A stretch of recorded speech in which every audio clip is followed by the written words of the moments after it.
with Sheldon Siegel to hear the story behind the story of his 13 critically acclaimed legal thrillers featuring San Francisco attorneys Mike Daly and Rosie Hernandez. I ought to say, too, New York Times best-selling legal thrillers. Sheldon is an attorney, retired, an all-around good guy and mentor in the writing world. His latest in the series is Last Call, right here. And it's about Mike Daly representing his cousin, who's accused of killing a police officer who also happens to be his cousin's friend. It's a great, riveting read. I read it in one night. You know, like the rest of them, it's fantastic. So welcome, Sheldon. Thank you. It's nice to be here. Appreciate you having me. Well, I have a handful of questions for you. So let's start right out. First of all, what drew you to have your protagonists, your co-protagonists, Mike and Rosie? Is there any, what was the initial idea that you had about that? Well, the stories are about Mike Daly and Rosie Fernandez, who are in the early books, small-time criminal defense attorneys, and in the later books, they actually returned to the public defender's office where they met. And the initial idea for the stories was to write books about a couple of lawyers who are the people you would call if you got into serious trouble. And you wouldn't call them to balance your checkbook or run a Fortune 100 company. But these are the people who you would have on at the top of your list if something really bad happened. And the stories are about murder trials and crimes and stuff, but what they really are about are Mike Daly and Rosie Fernandez and the world around them and how they deal with the chaos in the legal system. And they're good people. I've always said if you write crime novels, at the heart of it, at least the protagonists should be people you like and people you trust and people you empathize with. And so they're the good people in the stories, and everybody around them's pretty bad. And so, the hope is from between the beginning of the book and the end of the book, they will deal with all sorts of horrible problems. And if things go well, make the world a little better and hopefully get to the right result in the story. It's interesting because, with the world as it is, we're also interested in heroic personalities. And these two are the good guys, but they're very, very human. They're very, very, it's not like they're wearing capes and boots. They're very, very human, easy to believe in as real life people. Yeah, I mean, that was important to me. And that was kind of the concept of these books to begin with. Mike Daly is a guy from the Sunset in San Francisco. His father was a cop. His mother was a homemaker. Rosie is from the Mission District. And, her dad was a carpenter. Her mother was a homemaker. It's about real people in my mind. People from the neighborhood are really smart and really good at what they do, but they aren't superheroes. And unlike a lot of legal thrillers, and I appreciate what goes on in the genre, but they're not going to get into fights and run people over, and they're going to win in court, and they're going to do it fairly. They actually do play pretty much straight by the rules. They'll do what they need to do to represent their client. But that was kind of important to me. My books are not populated by superhero lawyers. I actually get mail from police officers and judges because they're pretty good too. If you read the legal thriller courtroom drama genre, the cops are always crooked and the judges are always dumb and the prosecutors are always very ambitious. And in my books, they aren't. Everybody's basically good at their job. And I kind of let the court cases and the situations play out among people who respect the system. It's super interesting in the world of crime fiction. It's if you read a lot of it, it's possible to feel a little despairing about the state of the world because you're reading about crime, and yet in yours, part of the redemptive feeling a reader gets, part of the hopeful feeling, is because the characters are kind of doing their best. They're doing their best and are capable. I mean, there was in maybe the very first scene, court scene in Last Call that I was reading through, I was looking at the way you describe all the legal people involved, including the police officers. And it was, a long distinguished career on the bench. It was, a reputable, cop. It was there. You definitely were giving the people who are doing legal work a great deal of dignity and respect, even when they're flawed. Yeah, and distinguishes your work. Yeah, I mean, I do. That's kind of important to me. In real life, I'm a corporate lawyer and I work for a big firm in downtown San Francisco and, Embarcadero Center. And, what I do in real life is very far from the stories I write. I've never handled a criminal case and I'm the last guy you should call if you get into trouble. But I do get a lot of help on my books from my friends who are prosecutors and public defenders and judges. And what I have found, and police officers, I mean, you take a police officer, I know a lot of them now. You take them out for lunch and ask them what was the most interesting case you ever worked on, and they'll tell you. And they're proud of what they do. And I think there's a dignity to their job. I also think, frankly, their job's a lot harder than mine. They deal with real people with real issues day to day. And, the criminal justice system, San Francisco is a small town. And, there's only a few dozen, full-time defense attorneys who do what Mike and Rosie do. And they're trying to eke out a living doing it.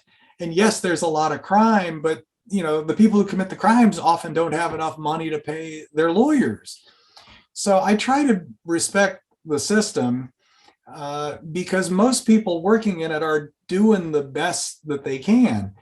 And obviously the system breaks down a lot and you see the breakdowns in the news.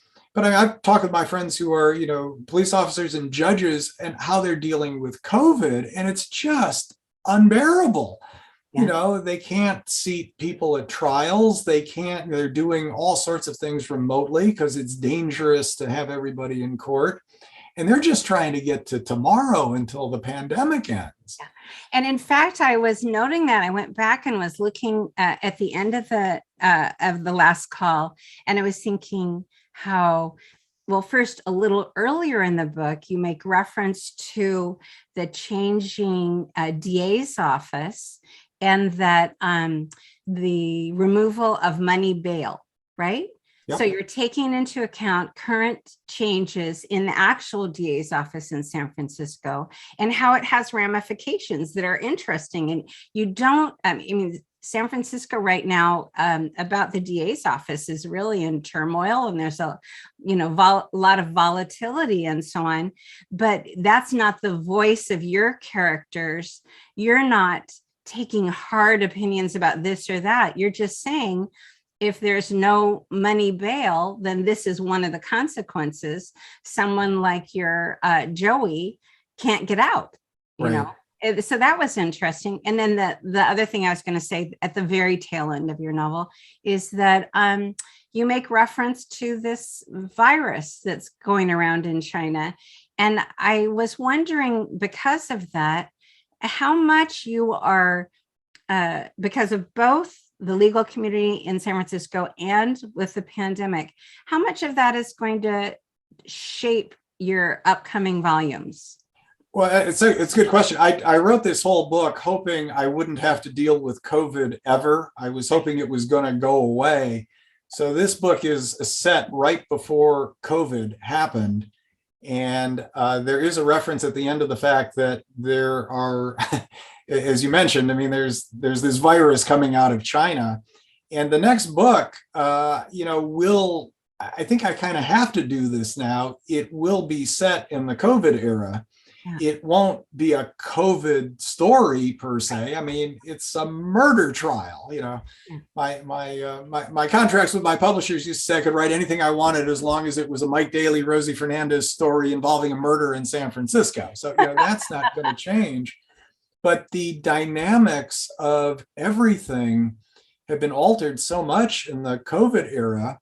I mean, if you can't let the prisoners out of jail and there's no vaccine, I mean, think about the time period before the vaccines and stuff. They had this huge outbreak at San Quentin. They had huge outbreaks at all the jails. And so do you take your client to trial fast? Because the longer they stay, the more likely they're going to get sick.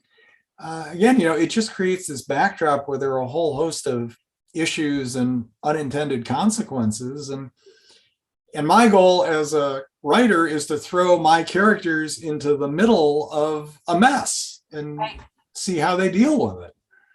Yeah, and I love that you mentioned your publishers, your previous publishers, giving you that narrow, that bracket, what has to be true. Because the truth is now, with everything that's changed in the legal world and in all work worlds because of the pandemic, that's enough chaos. So now what slice of it will Mike and Rosie have to deal with in a murder trial? And that, gosh, I just heard from a friend who was on jury duty and she was furious because they weren't enforcing the mask rule in the jury collection room. And then she went home and she got COVID, so there's all kinds of not small ramifications to the way that things have changed.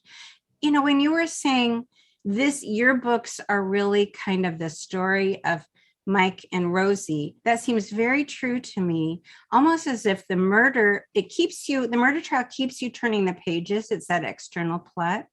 But the heart of it is these people. And it's almost like the legal system in San Francisco are the setting in which we watch these people change and grow and struggle over time. How important were family relationships to you in lining out your characters? Well, I mean, you make a really good point. That's really what these books are about. And, it's the relationships between Mike and Rosie and Mike's family and Rosie's family.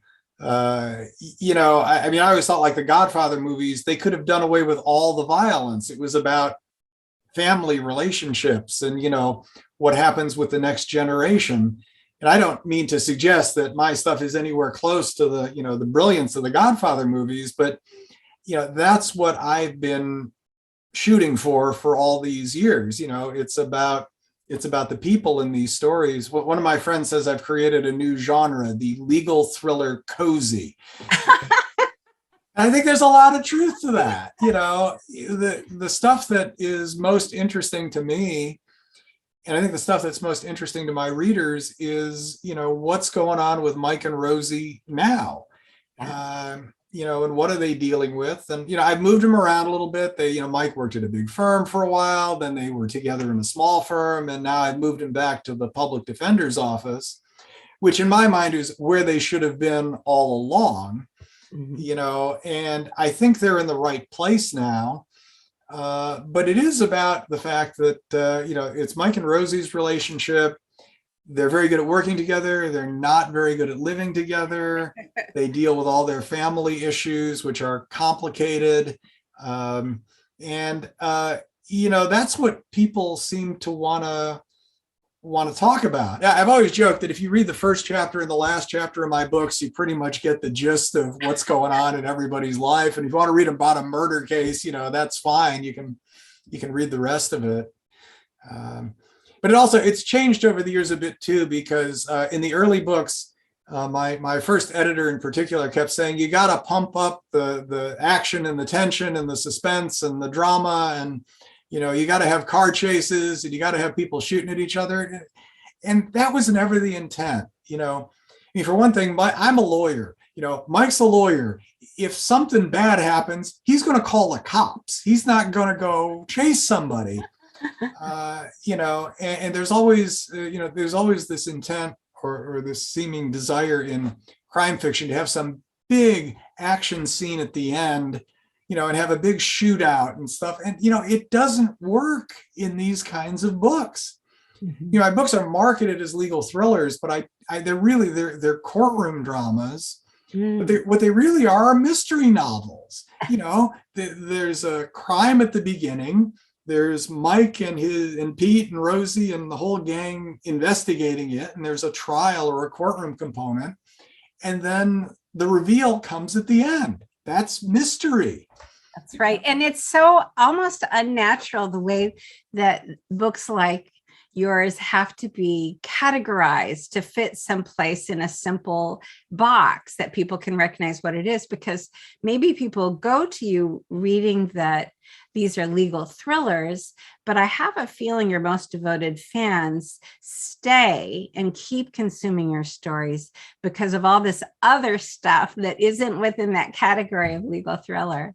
Oh yeah, what people are most interested in, and I get this a lot. They want to know what's going on with Mike and Rosie, and are they going to be okay, and what's coming next, and and the kids have grown up. They have two kids who one's out of college, one went to USC Film School. Sound familiar? like our daughter-in-law did, but they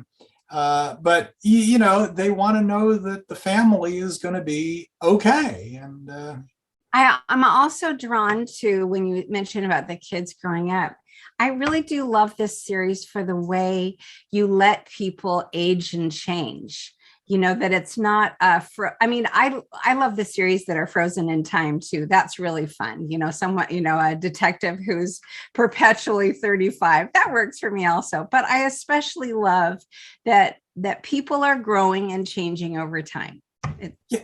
Well, that was kind of important to me too. I think it's more interesting if they get older and, what they have to deal with in life changes. Although I must confess, I cheat because Mike and Rosie are aging more slowly than they did in the early books.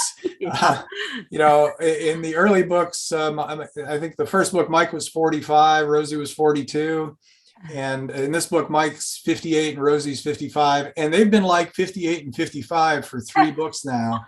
That's because good. I can't have Mike and Pete running around San Francisco day and night for weeks, eating nothing but cheeseburgers and leftover pizza, if he's 78 years old. So you need to start mentioning the pill bottles that are in the backpack.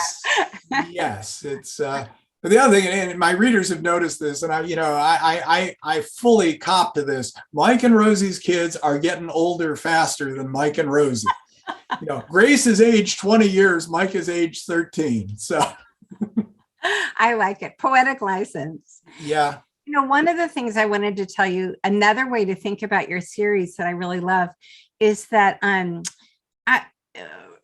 and I were recently talking about how we enjoy a lot of Aaron Sorkin's work. And the reason why we enjoy it is because, well, first of all, there's just really fun dialogue, right? So that's just pleasurable. But also because he likes to look at particular people in a work setting. You know what I mean? And I feel like he's got kind of this oeuvre of people in different jobs. And I almost feel like that's what you've got here. You've got specific people in a setting, a work setting, that is also a particular place, San Francisco. So there's like a lot to absorb, but at the heart of it are the people and how they react to their jobs.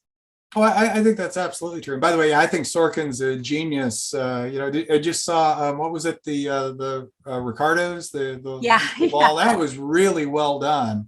And you know what? Again, a work drama. Exactly. That's exactly what he did. He took just a week slice, 1 week slice out of their lives. It was a very stressful time, but, how they reacted to it. And, right.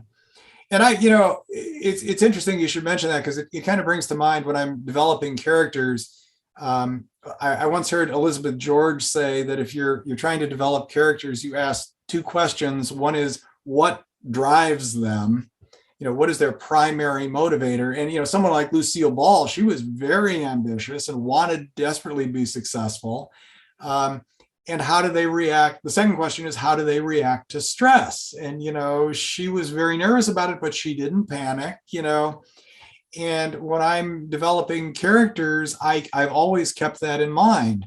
With some, it's easier than others. If your character's in a big law firm, like in my first book, and you want to say, well, what drives these people? You just kind of go down the hall and go, greed, greed, greed, power, greed, and then how do they react to pressure? Well, screams, yells. But if you ask those two questions, and I think Sorkin does a really good job of getting to kind of the core of the characters in his stories that way. And I aspire to do that, but he's really good at it. He is. He is. Hey, I was wondering about, I asked you before about family relationships and connections.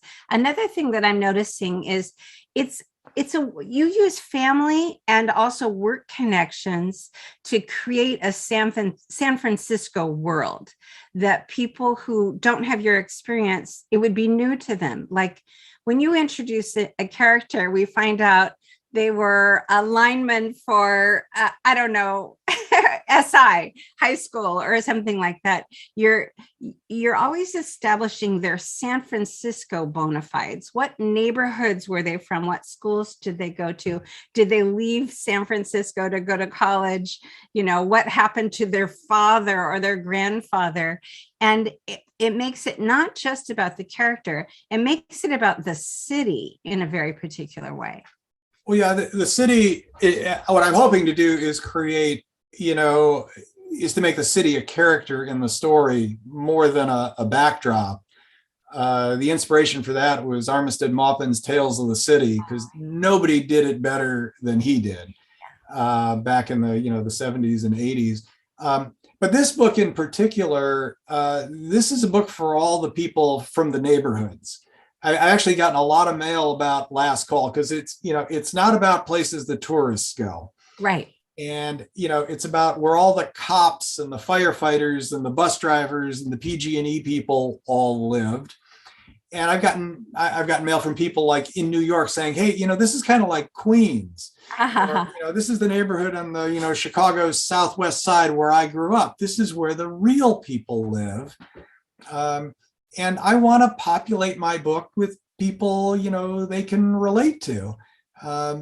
There's an argument, well, everybody should be bigger than life in these novels. And, but I'm not trying for that. I really, these books are about smart people from the neighborhood who are successful in their own way. And all the locations in these stories are real, except for Big John's Saloon in this book. I made that one I made up, but it's kind of like the little Shamrock on Lincoln Avenue in San Francisco. It's been there forever. When I went to a mystery writing conference that you were leading at Book Passage one year, someone got up front and gave the advice, use all the real places you can, unless some really bad stuff's going to happen there, and go ahead and change the name. Yes. Yes, if I was going to have a restaurant where somebody was going to get ptomaine poisoning, I would not use the real name. But I've been, like this book, I get all sorts of stuff from the real San Franciscans, the natives who say, oh yeah, I've been, I used to go to Bill's Place my whole life, and Sam's on Broadway, and Beep's Burgers on Ocean Avenue. It's and I want my readers to be able to drive around or walk around town and hang out in the places where Mike and Rosie hang out. Hey, Sheldon, if you have any spare minutes at all, you need to create a traveler's guide to San Francisco and put it up on your website where they ought to eat and stay. And that's actually a good idea. We should do that. Well, it's been so great talking to you. Let me ask you one more question. Where do you see Mike and Rosie going next? What do you think? Is it time for pill bottles or not? Oh, they're gonna stick around for a while. I think they've got a few more cases at the public defender's office. I thought about moving them back into private practice, but I think they're going to keep going for a while, at least till the kids are out of college. And Nick the Dick, the 95-year-old private investigator who everybody just loves, he will be doing what he does till he's 110. I left Nick out of one book a long time ago. My editor said, it's time to retire the character. And I said, I don't think that's a good idea. She said, well, it's a one-note character. And I said, but it's a really good note. So anyway, after that, I got all the mail I thought I was going to get, and I said, "No, Nick's coming back, and he'll be around for a while." You just had a broken hip for a little while. That's right.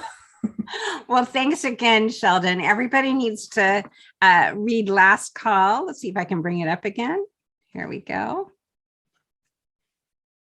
It's a fantastic book. I really loved it. But really, you're going to want the whole series. So start at the very beginning. Well, thank you very much.